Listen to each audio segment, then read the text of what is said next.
Well, Victor, thank you so much for joining today and excited to talk to you. I want to start early in your career. You started as a intern with the Boston Red Sox, I believe, while you were still in college. So I just want to throw it to you and tell us a little bit about that experience and how did you get such a highly sought after internship with the Boston Red Sox? Yeah, well, thanks a lot again for having me on the show, Evan. Totally appreciate it. Always a good time just kind of shooting the breeze with you. And yeah, it's been a while since we spoke, so it's nice to reconnect and kind of touch on these. I kind of nerd out just like you do when I talk to people who are familiar with the industry, have been in working in sports, and we kind of understand what the struggles and the journeys were. But to talk about my internship. So, funny story. I'm originally from New York. Well, here's the thing. I claim myself to be from New York, but I was actually born in Massachusetts. But I moved when I was 5, so I don't really claim those first 5 years. And then we moved to New York, and I lived there my whole life pretty much. So I'm a New Yorker by at heart. So I went to the University of Massachusetts. My cousin went there, and it worked out great. I wanted to go to school for business management. Turns out UMass has one of the at that point, and it still does, one of the best sports management departments in the country, maybe worldwide, right? And so it was totally like coincidence. I got there and I said, wait a minute, what's sports management? Because they weren't teaching you that in high school. I'm like, wait, business and sports? Sign me up. So I ended up, going through the sports management department. I'm from New York. I love the Yankees, as you could probably tell by the hat. Um, and so, how did I get with the Red Sox, which are our fierce competitors? Well, I always wanted to work in sports. My family background is I'm related through my grandfather on my father's side to Jose Cruz, who was a big star with the Astros back in the 70s and early 80s. So growing up and going to visit my family in Puerto Rico, I would hear about Jose Cruz. My uncle worked in winter ball, so baseball was pretty much a big thing in our family. So I've always wanted to work for the Yankees. And when it came time to do an internship, my internship director didn't have any contacts with the Yankees, but he had contacts with the Red Sox. And I made a smart decision, which is what I tell people all the time. You can't work in sports and let your fandom be kind of your driving force. And what I mean by that is like whether, and we'll touch on this later, whether you work with athletes, especially then, you've got to keep the two separate. Yeah, I'm a fan, but it doesn't stop me from making certain decisions because you see too many people, and I'm sure you do as well, or have in your career, people who let their fandom override everything. And then it really creates a challenging situation because you don't want to tell an athlete something that they need to hear because you don't want to disappoint them or you don't want to rub them the wrong way because you're a fan.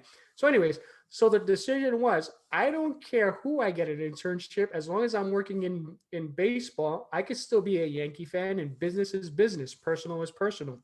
So the internship director at the sports management department at UMass was really good friends with the HR director at the Red Sox. So he made a few phone calls, and that's how I landed my internship with the Red Sox in summer of '99, which was the same year they had the All Star game. I was an intern with the Red Sox, and that's kind of how my baseball career kind of got started. It's a little bit of a different.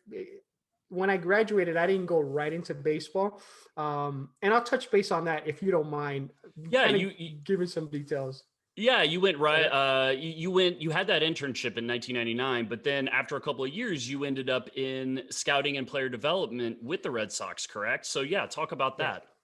Right. So I had my internship, and here's the thing: this is what I learned when I was there, and this isn't a knock on previous ownership. It's just kind of the way it felt. So I did my internship, and it felt like a lot of older people worked at the Red Sox. So I'm like, someone like me, young, ambitious, there doesn't seem to be much opportunity for upward mobility here. So I was like, I don't know if I want to work in baseball because I kind of took that experience and I kind of equated it across the board, thinking that's how it is everywhere, right? So when I came back to UMass, I took a event management course. And I loved it because I mean I grew up in New York. My mom was a single mom. We didn't travel, so I'm like, wait a second, someone's gonna pay me to do events all over the country and travel the country. Another sign me up moment. So I ended up taking some classes. We actually worked on the ESPN Winter X Games. The first year they were at Mount Snow in Vermont, and we helped them market, kind of grassroots marketing for the event, because it was the first time they were there. They were usually out on the West Coast in Colorado and stuff like that. So I enjoyed it. It was awesome. And when I graduated, I found an internship with Octagon doing event management. So, anyways, I did event management for about a year and a half after I graduated. Out of the blue, I get a call, or I forget how. Back then, email wasn't big, but I got contacted by the internship director. And he said, "Hey, the Red Sox are looking for you." And I'm like, "Looking for me for what?" So he said, "Well, it's new ownership. This is when John Henry purchased the team, and they're actually looking for someone who is bilingual, speaks Spanish, to work in baseball operations." And I'm like, "Okay." So it was, I actually remember how we got in contact. I attended an alumni function at Madison Square Garden for the UMass sports management department, and the HR direct, I mean, I'm sorry, the internship director was there. That's how we reestablished contact. And that's when he told me, "Hey, they've been looking for you." And so, anyway, so I interviewed for the position of assistant in scouting and player development. And at this point, Theo wasn't the GM. It was right after Dan Duquette got let go, and it was Mike Port was the interim GM. So I interviewed. I got the job. So I got the job as the assistant in scouting and player development. I mean, it was, kind of it was an assistant's job. So I was doing anything that they asked me to do. And then I was there for 3 years. After that I became assistant in scouting and player development. So I dealt a lot with the minor leagues, with the international department, with international players. Some of the best stories I have was from my time kind of dealing with players, taking them to medical appointments, you know, taking them, translating when they're seeing doctors for some surgeries. And I'm like, how am I going to translate these medical terms? I don't know these. I mean, I Mhm. knew conversational Spanish. I'm fluent in Spanish, but not like all these advanced terms. But it was cool. It was a nice training ground for later, and having to, speak to players about, finances and stuff that I don't do on a daily basis. And I'm not trained in Spanish. It's just kind of my native language. Um, but it wasn't, you know, like top notch fluid. So, anyways, so I was there for 3.5 years. I was there when we won the World Series in '04. That was probably the highlight of my career. I remember that. There for the parade afterwards. I was on the field in St. Louis, after they won it, celebrating. So I got to experience that kind of stuff. Funny story from my time with the Red Sox. So the people I worked with and for noticed that, we would get tickets for games, right, as employees, but I would only request tickets to the Yankee games. So they're like, "Wait a second, you're originally from New York, you only really care about the games against the Yankees. Are you a Yankee fan?" And I told them, I said, "Hey, yes I am, but business is business, and so I can separate the two." And so it was weird because I would have to go to Yankee Stadium if I wanted to see a Red Sox Yankee series in New York. And if they got me the tickets, I couldn't wear Yankee gear, that'd be kind of wrong. And so I'd be going to Yankee Stadium dressed in Red Sox gear because I'm not going to go without a hat. So I would go to Yankee Stadium. People would think that I'm a Yankee fan. I mean, a Red Sox fan because of the way I'm dressed. But I'm like, no, I'm a Yankee fan. I just work for the, too much of an explanation. So, anyways, interesting time with the Red Sox. I did get to learn a lot because this is a time where Theo had, was a young GM.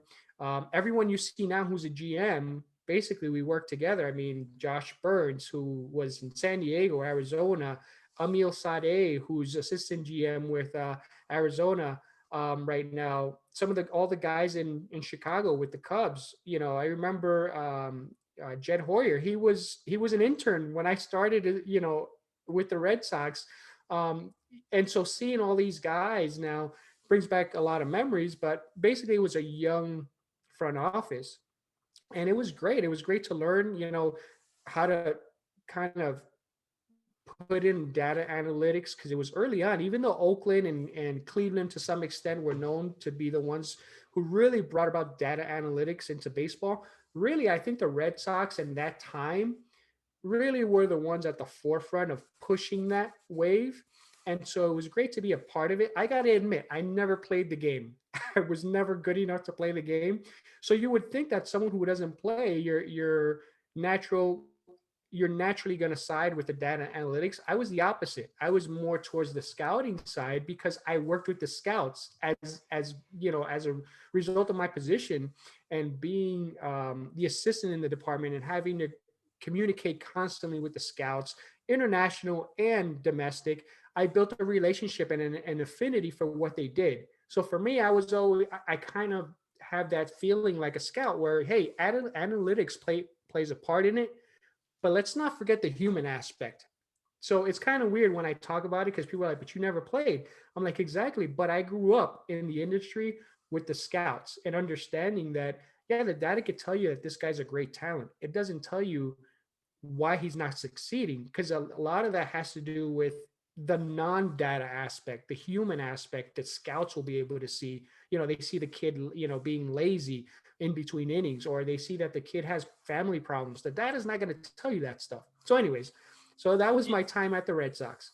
Yeah, yeah, and that's really interesting. So, it's kind of like obviously you have the data, which is telling you kind of what they do on the field, but there's also this off the field component. So, just expand on that a little bit. Kind of what types of things would you guys be looking for as scouts to kind of give you a little more insight into the personalities and the background of some of these players off the field? Well, you have to remember that my time with the Red Sox, yes, there was a push for data, but it was early on. So a lot of our staff were, groomed baseball people, and there weren't too many, non-groomed baseball people. So even back then, it was a lot of great coaches and scouts who had all decades of experience. So there was still this push from the front office, but I got to experience, what the scouts were looking for, what the coaches, the player development staff were looking for, and it's different than it is now. And in terms of scouting, I mean, you're looking at everything, and that's the whole thing. If we put the data aside, you're looking at everything, and something that I saw online recently really spoke to me because I think it's a good point.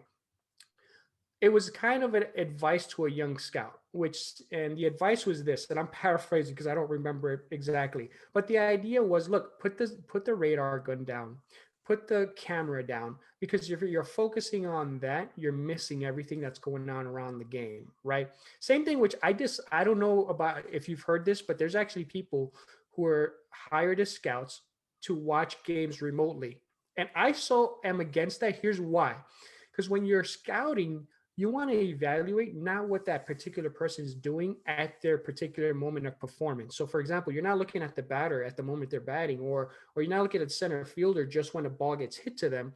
You're looking at them between innings. What are they doing?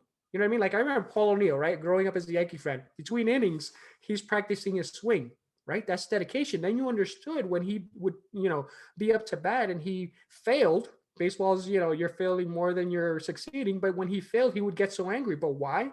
Because you could tell between the innings when he's on the field in right field, you could tell that he has that passion for hitting. So those little things, are you watching them kind of, are they jogging off the field between innings? Are they committed? How are they in the clubhouse? So if you're just watching to record video, or you're watching, on TV, you're only going to get the camera angles. You're not going to get all the ancillary stuff that plays into the overall complete picture of the player, right? So you might Yeah. have some really shitty players in terms of personality and people, who they are. They have some great stats. If you're just relying on the data, it's not going to tell you this guy's not going to have success because he's going to rub people the wrong way, right? He's going to rub not only his teammates, his coaches, the front office, the fans. And so you want to know all of that. And so I think that's the great divide between understanding the big picture, the complete picture, versus understanding just, a small segment of it, what the data tells you. Because if I'm constructing a team, do I want just all players who are great, have great numbers? No, I want people who are going to be able to blend together because it's team sports, right? Unless you're in an individual sport, it's a team sport. So you got to have great example of that. And I always bring this up is Major League Two. Remember that movie? Yes. I remember Parkman. Parkman was a great player. Everybody hated him, right? So that's a great example of data analytics tells you sign Parkman, but then he was a shitty player in the clubhouse. Nobody liked him. They had to trade him.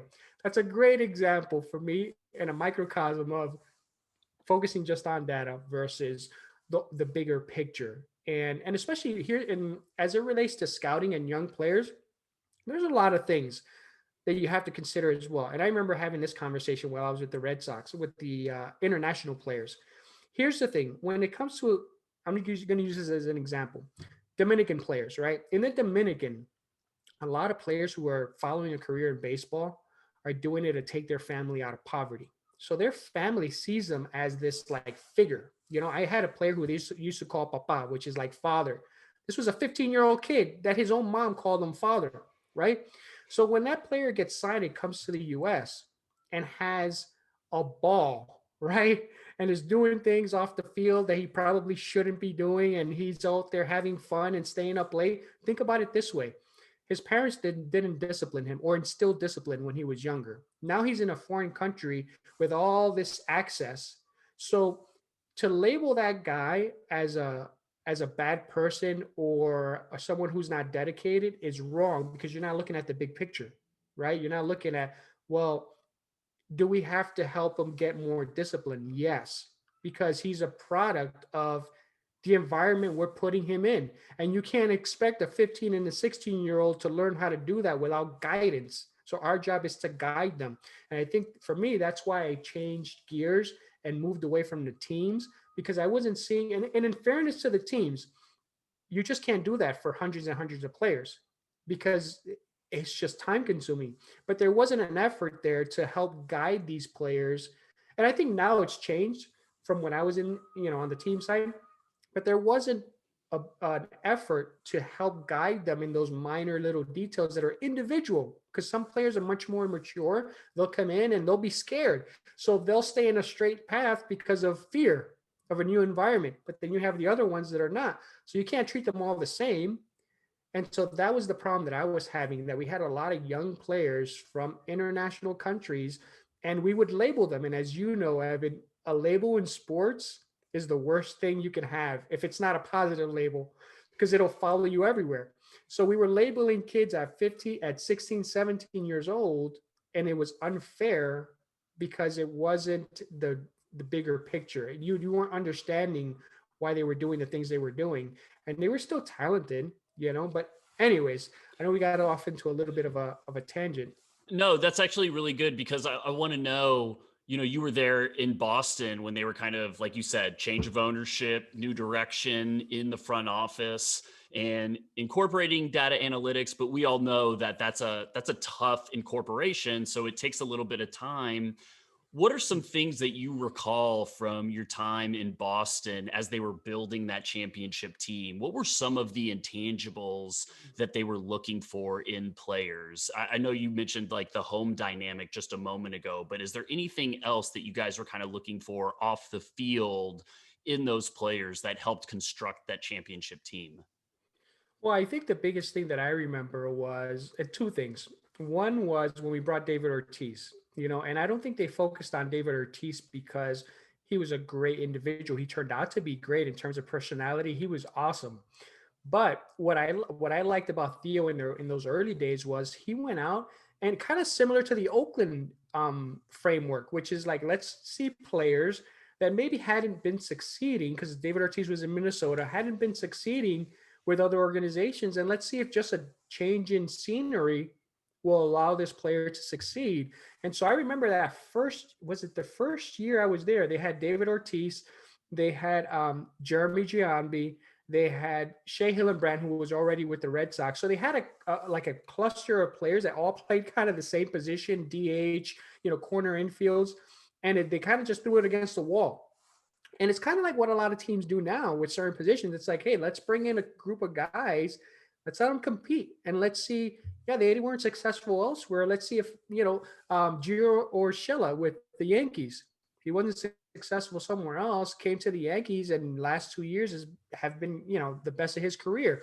So a lot of what we're seeing now, Theo was at the forefront in terms of making it more acceptable because Oakland did it. They did it early, but Theo was really the one who did it and saw results, because Oakland didn't win, any championships. Sure, they went to the playoffs, but Theo actually did it. And David Ortiz turned out to be a Hall of Fame player just from that big move in that one summer. I remember the summer, and early on, we're like, man, this guy's mashing. How do we get him into the lineup? And then they made some moves. The other thing I remember, which is pretty, it kind of ties into how they do pitching nowadays with, kind of being thinking outside the box. But I don't know if you remember this. Theo had experimented with closer by committee, and it turned out to be kind of a horrible experiment, but not because it wasn't successful. It just didn't give it enough time, because everyone was, thinking in traditional terms, and the media was skewering us about this isn't going to work, and traditional people were like, this isn't going to work. And lo and behold, what do they do nowadays? Some teams have their designated closer, but a lot of people, it's like, hey, who can close? We might have to bring in a few different people who can, get outs in the ninth inning. And then now with the closer at the beginning, not the closer, the opener, which is the bullpen guy who can open. Those are all creative ideas. And Theo, I think, was at the forefront with being creative and thinking outside the box, which, baseball being one of those traditional minded sports was difficult because it wasn't seen as popular, but it helped that we succeeded. And, 03, we had a great season. 04, we won the World Series. And so winning helped. But yeah, those are two things that I remember the most, the closer by committee, and that summer where we had all these players, or we weren't sure how it was all going to unfold. But David Ortiz ended up taking over. Giambi played a good, played for us that whole year as well. Shea Hillenbrand got traded just so we can open some of that, the spots for these guys, and the rest is history. So Yeah. That's really cool. It's interesting. I've been thinking about this a lot in terms of the importance of the situation. And you mentioned it with David Ortiz, where he's in another organization and maybe just a change of scenery. Maybe it's the hitting coach. Maybe it's just that he doesn't like Minnesota. Who knows what the real reasons were, but he gets a fresh situation and his career absolutely takes off. I think we see this a lot in football with quarterbacks. Sam Darnold right now is the starting quarterback for the Jets, and by all indications, they're going to replace him.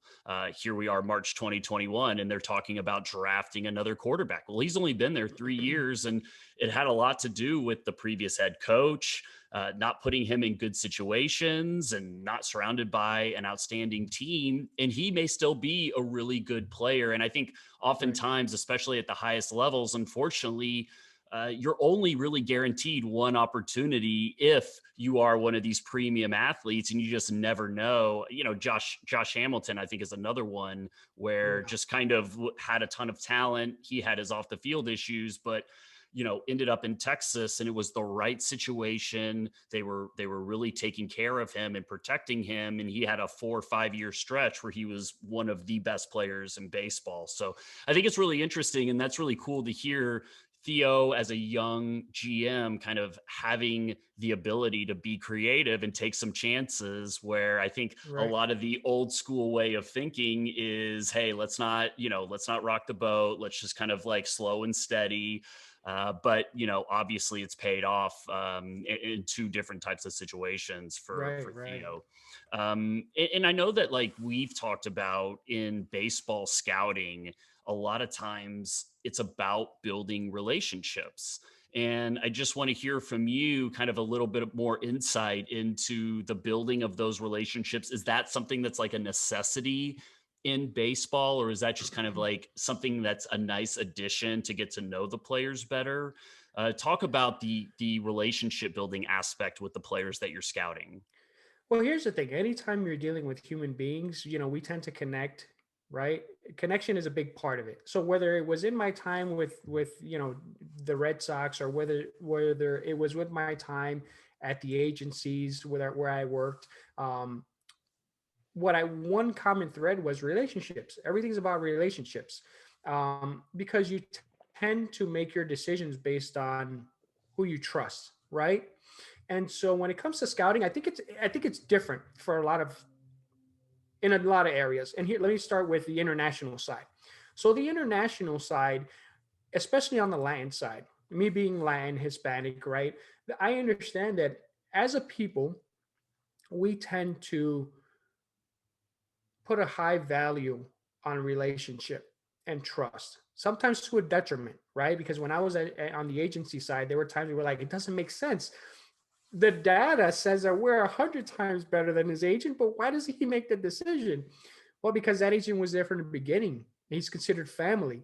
So for us, we connect with people, and a connection is important, and we kind of take it to deeper levels, right? Because that's just how we are as a people. On the American side, in domestic scouting, it's important, but I think a lot of American kids have the advantage of that we grew up in America and we can see what business versus personal are. So we can build relationships with people, but it's at arm's length. This is a business relationship, right? And so the trust factor's still there, but it's not as deeply grounded in who I am as it is for the Latin players, because who I am is very much about my relationships, right? As a Latin player, as an American kid, it's like, hey, I understand what I'm doing is fun. It's a sport, but it's also a business, and I know this guy wants something from me, so I have to take that with a grain of salt. So there's that professional wisdom that I think a lot of international players are not that they lack, they just don't have it yet, right? At certain ages.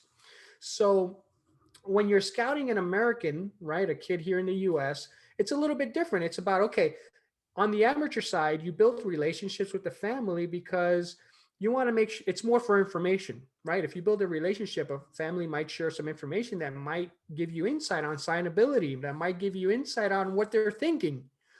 On the international side, you build relationship because there's a decision to be made, and you got 29 competitors. So your roots into with this player and his family might be the end, might be the final part of the decision on why he signs with you versus the next team. So there's that competition. On the amateur side here in the US, there isn't necessarily that competition because you're drafted. It doesn't, it is what it is. But as the team that's hopefully, if you fall to us, we want to know some information. We don't want to know what it might take to sign you and things like that. Or we might want to know what the family dynamic is because that's important, right? So it's different there. I think when you look at it outside the US, whether it's Latin or Asia, especially Asia as well, it's very much about respect. You know what I mean? It's also about relationship. And so it's a totally different kind of dynamic. And if you're not aware of it and you want to treat one, player versus the other the same way, you're going to see, not as much success as you would hope for. So you have to adjust to it. And every country in Latin America is different too. I mean, I'm Puerto Rican. I can get along with a Puerto Rican very, very easy. With a Dominican, I have to do it in a different way. With a Venezuelan, a different way. With a Mexican, a different way. Because the countries there's a different dynamic to it. And so building the relationship is really, really key. So much so that when I spend my time on the agency side, you know, part of our jobs were, if you had a connection with a family, was to stay on it because you wanted to continue building that relationship because it's important. And that also could lead to why they might fire you and go somewhere else because not enough of a root in that relationship. So that was an interesting dynamic in scouting, which I very much enjoyed. I got to be honest, I never really cared for the X's and the O's, like, oh, he throws 96 versus 98. No, I want to know the relational human part of it. Like, dude, why? I remember this one player, and again, I'm going to be very vague for for security purposes, but I remember this one player. He kept getting stuck at high A, and this guy was a pitcher, and he could pitch. He would throw in the high 90s, and we couldn't figure out why he didn't, you know, grow in the game. And it was because I remember having this conversation with him, and I asked him, I said, dude, do you not want to grow? Go to double A? He's like, dude, he was from the Dominican. Dude, I made it. I'm a pro player. And that little comment there really put it in perspective. And that's the human aspect. Like, there was no reason on paper why this kid couldn't be a year away from pitching in the big leagues. But in his mind, he escaped poverty. He's in the US pitching in front of fans, even if it is high A. So that goes back to what I was saying earlier. Our job, it should have been to give them perspective. Like, hey, this is a stepping stone. You know what I mean? This is just a drop in the bucket, to bigger and better things. But in his mind, I arrived and he never made it because that was his dynamic, his thought process. Yes. So that always fascinated me. I was always very big in school on sociology and what made people tick, why would they would do the things that they do. And so for me, that was always a much more enjoyable aspect as opposed to, oh, he runs a 60-yard dash in this time. Who gives a shit? Don't get me wrong, that's important. But again, not that it's a negative, but my point to me was I want to know about the player because here's the thing. You can have a guy who runs a 60 and God knows how fast, and a slower player who has more heart and commitment who will run the bases a lot better. You know what I mean? So it Yeah. doesn't tell you the full picture. Yeah, totally. And actually, that leads right into the thing I wanted to get into next, which is, in baseball, you have all these different levels. You have all these different levels of the minor leagues, getting drafted, getting taken from your home country. And I just want to hear from you if there's one or two things in terms of translation.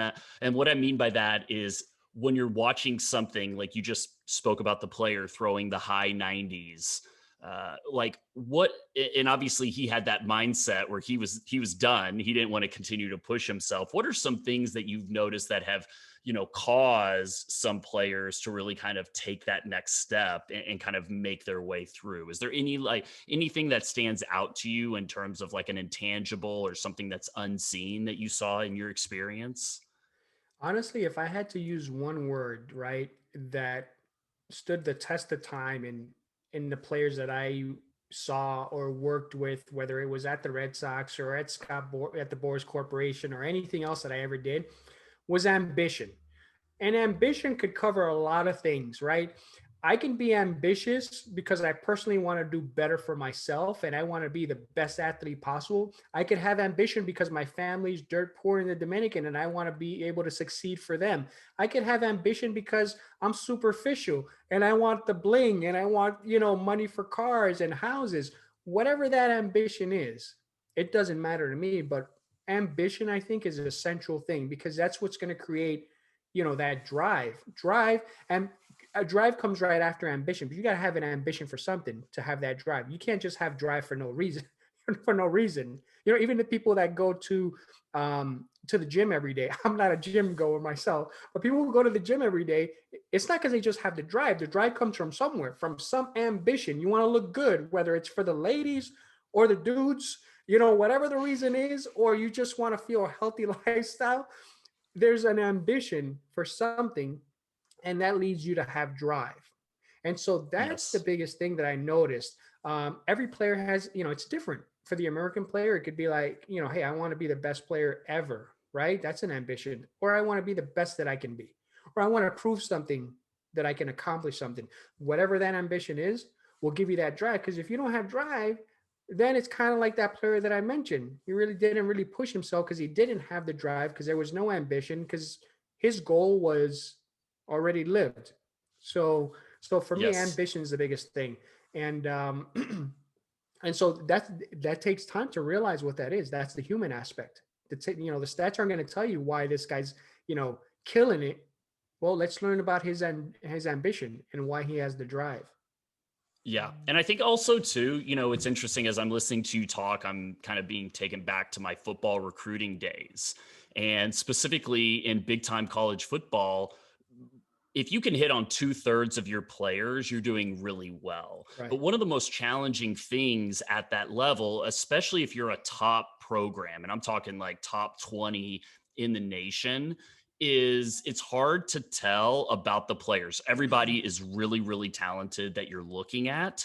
And a lot of times, specifically here in Texas, a lot of those kids grow up and they want to play at Texas A&M or University of Texas. And once they get there, that's it. That's It's like it. that player Right. you just said. It's like, hey, I'm a pro player, what else is there? And not even being aware or not even wanting more. And I think a lot of times this comes down to asking questions to those prospects to kind of get at the heart of, like you said, what is the drive? What is the ambition here?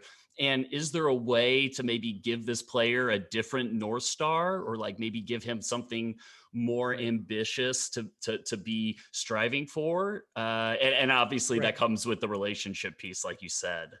Yeah, and it's been in baseball. The cool thing that I saw from player development really encompasses the minor leagues, right? So it is what's that's what it is. You're developing players. So the cool part is that when players went to their affiliates, their coaching staff there is really who would make an effort to get to know the players, because then when they were making decisions in the front office on where to move players, they would be consulted, and they're the ones who, well, I think this guy, this, because sometimes you'd be surprised by the stats alone. You're like, why are they moving this guy? But it's because the coaches saw something like, yeah, this guy's not producing right now, but I got to tell you, it's only a matter of time. So that was an important dynamic as well. And especially, I think in the minor league, it's funny because data analytics is so big at the pro level, and I mean at the MLB level. But when it comes to the minor league, sometimes you see players, you're like, man, they didn't do anything. But there's also factors, for example, California League, that was always known to be a hitter's league, which means don't pay too much attention to the, outstanding offensive numbers, because that's just the nature of the league. And so those little things, yes, they were important, but not at the magnitude of the pro level, because it's there were different aspects. You wanted to know how this player was developing. Was he good with instruction? Was he driven? Did he have ambition? Is he a good player? Does he just go about his business, or was he trying to hang out every night? And so those things are what I like about MLB, is that through your player development staff, your coaches at the affiliates, that's how you got to know these players. Obviously, it's a numbers game, so you couldn't do it with every player, but they did the best they can, at least when I was there. Right.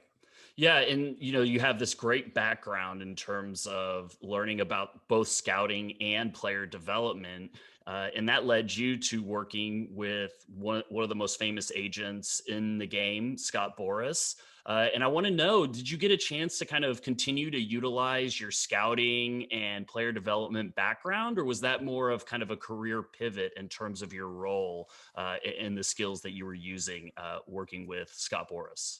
Well, that's a good question, because when I made the move, I didn't think I was going to use a lot of the, development and scouting, experience that I was gaining, because it was early in my career. But I didn't. I think it was gonna. I thought it was going to be a career pivot, right? The whole reason I left was, remember that the comment I made earlier about labels for players. I just felt that as an organization, obviously, and this is not a negative on the organization, but they're there to produce a winning organization.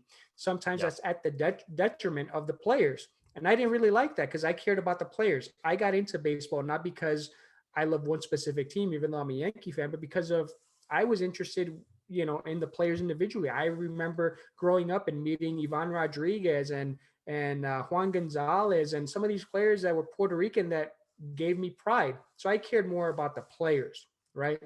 So I figured, what better place than on the agency side? Because in theory, and this is kind of my, being immature professionally, in theory, the agents are there to protect the players, in theory, right? So I'm like, Right. what better place than to go work for an agent? So back then, the internet was not what it is now. So I remember going online and trying to find, who's the biggest name. Well, everybody knew Scott Boras. So I'm like, I couldn't find anything on them. So, anyways, I'm not going to give you the story of how I landed there, but I ended up getting a job with them, and you'd be surprised because it was a very, very similar part of my role there. Not at the beginning. At the beginning, I worked on free agency, and I remember Johnny Damon, who was the Red Sox starting center fielder, was going to be a free agent. And since I was familiar with him as a player, I worked on his free agency.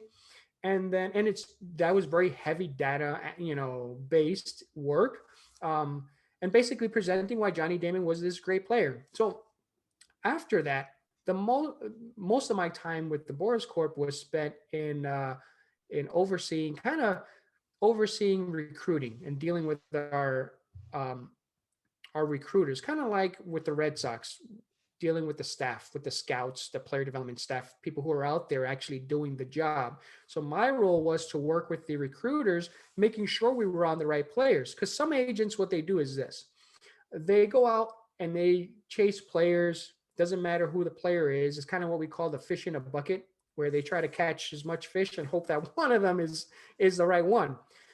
The Boys Corp, I will say this: they're very focused. We want the right type of player, right? So my job was to make sure that that translated to what we were doing, and that involved some scouting, but not by me. It was more themes and making sure that we knew what kind of players we wanted. Seeing some of the early minor leaguers and being able to project. But I got to be honest, for me, Baseball America did a great job. Like 9 times out of 10, they were very accurate in what they were writing in their prospect handbooks. So we just had to make sure we were on the right guys, and maybe on guys before they popped. That's what we would, what we call it is Hmm. before the guy pops. And so to some extent that's scouting, but it wasn't the same as, okay, actually going out there and scouting. Um, and then in terms of development, I mean, there were times where we would help a client who's struggling and we would look at his, what we call splits, and seeing where he's having success, maybe where he's not, and help him kind of try to figure out what he might be doing that is leading to to not having the success he should. So that's a little bit of development, but not as much as on the team side. It was more organizational, helping the company be organized in our efforts, because it's a business. And so you don't want to have guys out there all over the country chasing all kinds of players. And ultimately, they're like, well, this wasn't a player that we would see as our type of client. So that's an important aspect. And that was very similar to dealing with the scouting and player development staff. It's about putting together a plan, making sure they're carrying it out. And in baseball, on the team side, what they would do is they would have a player development plan. This is the kind of organization we want to be in, whether we want to focus on the theme of two strike approach, which means we want to make sure that all of our players understand what we want to do with two strikes, right?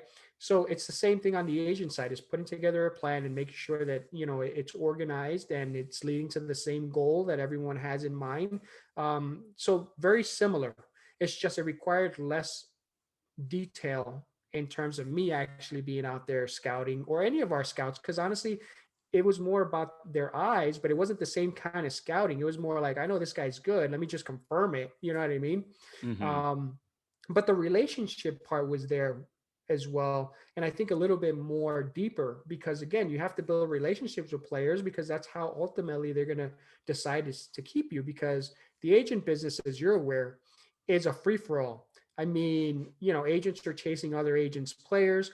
So how Yeah. do you keep your players? I mean, sometimes some players are very businesslike, and it's about the contract that you do, and that keeps them happy. Other players, it's about like, hey, I want to know who my agent is. This guy comes and sees me. So the relationship part, I think, is very, very much more focused on the agency side than on the team side. Yeah. Yeah. And very very cool that you got to utilize that experience and kind of maybe a little more relationship driven Right. in player representation, and obviously that's the nature of scouting and player evaluation at the higher levels. And then this led, I know you had a nice run with the Boris Corporation, but this led you into esports, which is how you and I were connected. So talk about how that kind of happened. Was esports something that you were always interested in? Well, let's just, I wouldn't say esports, I'd say video games. I mean, I was a very Okay. big video game player when I was a kid, like most of us were. And Yep. even through college, I tell my kids now to this day, when they ask me, like, I have two teenagers who are going into college, and they're like, well, what do you remember about school? I'm like, I remember those 3 a.m. sessions with my cousin, who was my roommate, on NBA Live, going back and forth, and my thumbs hurting. And so we played a lot of video games. And back then, esports, was very, very much something you never heard of. And I got to tell you, I understand now that it was still there. And I went to school in the early 2000s. I graduated in 2000, so late 90s. So it wasn't anything I knew about. I just thought it was video games. I didn't know anybody played them, competitively or anything like that. So fast forward, I left the Boris Corp in after 10 years, right? I kind of did a little bit of everything. I enjoyed my time there. I thought it was time to kind of move on. And I think Pat Riley said it well. Sometimes, after 10 years, it's time to move on. Not that there's anything wrong with your organization or with you. It's just time for a different environment. So I moved on and I went to work for another agency, MVP Sports Group, and they're the agency for Manny Machado and Fernando Tatis Jr. So it was a smaller agency and I was able to do more. The point of the story is that's where I really got ingrained and learned more about esports, because during my time with MVP Sports Group was when we had that wave of all these um, outside organizations and sports organizations investing in esports. And I was like, this is crazy. Why? Because here's the thing: when you work for an agency, you're doing a lot of research, not only on your competitors, on players, but on where the money's going, right? So when you're seeing a lot of organizations in the sports world dumping money, not dumping, that's the wrong word, but funneling Yes. money to esports, you're like, why? So I started researching, right? It's funny because at the time I had kids who were gaming, and I was like my parents, like, hey, you're gonna go and you blind, you can't be on video games all day. So as I was researching all this money going into the esports industry, right? I'm like, wait a second, it makes sense. Not only, and I go, for the NBA teams, it makes sense to invest in esports. Here's why: because where are these esports tournaments being held? In NBA arenas. And it's a sound investment, because think about it. After the NBA season, your arenas are pretty much empty unless you can book some concerts. So now you can fill them for, a tournament, and it's money in the bank. So I'm like, that makes sense. But now when I started seeing Robert Kraft investing and all, NBA teams investing, I got really curious. Excuse me. And I did the research, and I started telling my son, like, hold on a second. Okay, maybe now you could play. And so I learned about it. But the reason we got into esports is because my business partner Antonio Williams, he was kind of like me but on the basketball side, so we kind of had a similar career trajectory, and we started seeing similarities to the NBA basketball and baseball early on, when organizations had all the control and all the money was basically going into their pockets, and the players were not really seeing the fruits of their labor or an equal amount, right?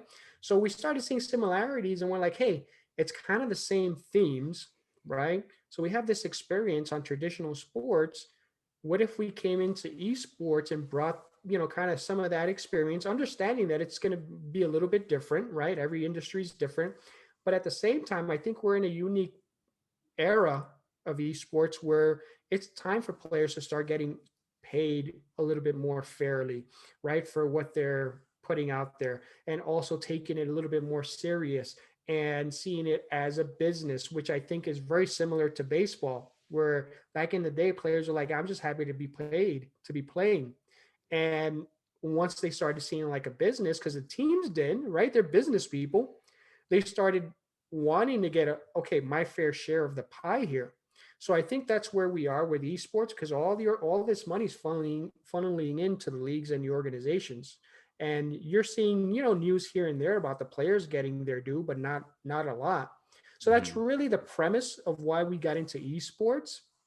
um, and it's been interesting. I mean, the reception for us early on was very, very uh, big, right? We got a lot of interest, but we were actually getting a lot of interest from organizations. And we took a step back and we said, who do we want to be here in this space?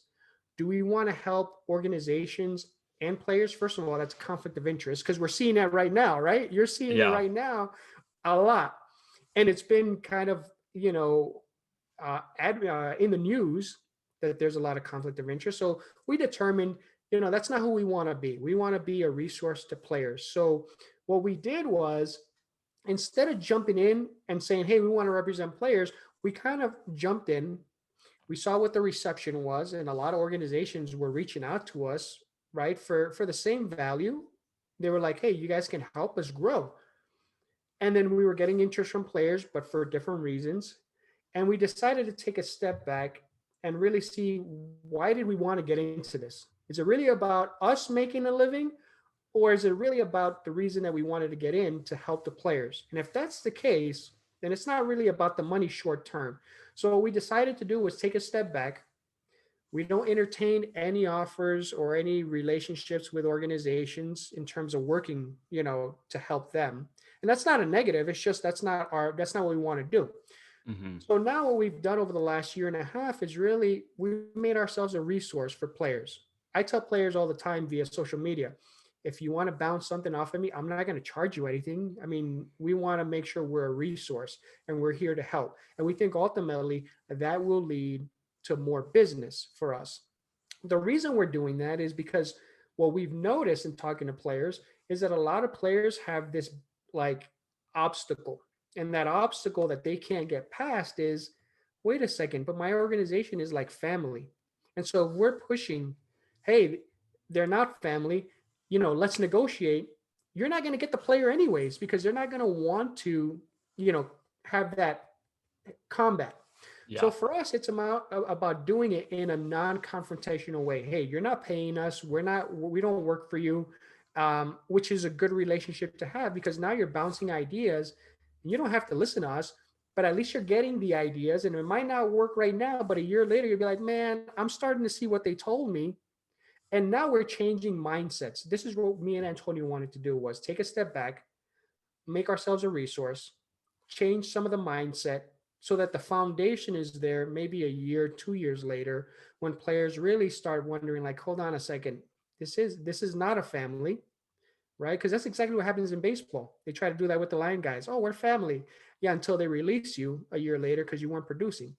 Hmm. So setting up that foundation is important. And so for us, we've been lucky enough that we didn't need to jump into this to make money.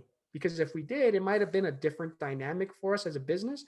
But we've been able to kind of take the slower approach, which I think in the long run will be better. And it also, as being outsiders, because what I learned about esports is it's a very, very interesting industry in that for a long time they didn't really care for outsiders until those outsiders started bringing money. So now at least they're open to the idea. So we wanted to do the same thing. Let's come in, let's not be forceful. Let's just kind of take a step back and take it nice and easy, and it's funny because I don't do this in my personal life, but let's use a little bit of honey instead of being forceful. So I'm like, in our professional life, let's do it that way. I wouldn't do that in my personal life because I'm very New Yorker, but that's what we decided to do, and I think it's been better because now we're really focused. You know, like I said, when organizations reach out, it's like, yeah, thank you guys, but that's not really where we want to be. Yeah. And Yeah. so, And I think that's the prudent approach right now, just kind of as esports starts to develop. And to be quite honest, it's still pretty young in terms of the commercial development. And I think kind of staying agile and like you said, kind of aligning it with y'all's core mission. I think that's really, really great. And I know you mentioned playing games with your kids, and I know that you just kind of restarted a podcast that you're doing with one of your children. So tell us a little bit about kind of like what is the podcast about and how did that come mhm. about to do one with your son, I believe. Yeah, good question. So it's called the Guillotine MMA Podcast, and we started it because we were MMA fans, and we're like, we would have these conversations, and my wife is always like, "Man, I'm always fascinated about hearing you guys talk about this, and talking about the athletes and the matchups and kind of the technical aspects." So we're like, "Hey, let's put it on let's do some content, let's record it." But that's not where it started. Way back a few years, maybe about a decade ago, my sons and I were very big wrestling fans, and I was actually doing video production as a side hustle, right? I enjoyed video production, so sometimes looking for content, I'm like, well, what do I film? And I'm like, well, my kids love wrestling. Let's do a wrestling podcast, a wrestling show. So it wasn't a podcast at the time. So we would do a wrestling show and talk about the sport of wrestling, and it's professional wrestling. So the WWE, and my kids were really really young, so we would post the outtakes because it was hilarious. And then that's really how it started, just because I needed content and we enjoyed, something together. And I'm like, well, what's a great way to combine everything? I can get content. It's my side hustle. I can put my skills to use. I can spend some time with my kids. And so we would do that. And so we did that for a few months, and then we let it go. And then as we got older, we got into MMA. We're like, hey, let's do it. Now my skills developed a little bit. So now it's like, let's not just record it. Let's do a podcast. So in 2016 and 17, we recorded it, and we had about 6 or 7 episodes, and it was just us kind of shooting the breeze, kind of like we're talking right now about MMA and mainly just the UFC. And so we kind of let it go. Other things got in the way. We ended up, they were getting older, high school, working, and then now we're in Vegas, right? Very much still MMA fans, and now they're older, they're streamers. And my oldest son is like, hey, let's revive the Guillotine MMA podcast. And I'm like, okay, well, this weekend, tomorrow is a pay-per-view. So we're like, after the pay-per-view, we'll pick it up and kind of pick it back up. And a funny story on the name is, so Dana White, who's the president of the UFC, he has this weird way of pronouncing guillotine. He says guillotine. So we always laugh when he says it. So it's a play on, him saying it the wrong way. So that's why we called it the Guillotine MMA podcast. And we also have kind of in parentheses how to properly pronounce it. So that's kind of, our play on it. And that's how it got started. That's awesome. Yeah. Yeah, that's really cool. Well, we'll link to that in the show notes for sure. And Victor, thank you so much for coming on. It's always great to chat with you and to have conversations like this where I can learn with you and from your experience. So thank you so much for sharing today. Yeah, no problem, Evan. Thanks again for having me. And like I said, always have a great time talking to you, shooting the breeze about sports and esports. And, it's always nice talking to someone who shares the same experience, with the same similar background, different sports. But yeah, it's always a great time. Thanks, man. Yeah, for sure. Thank you. Yeah, no problem.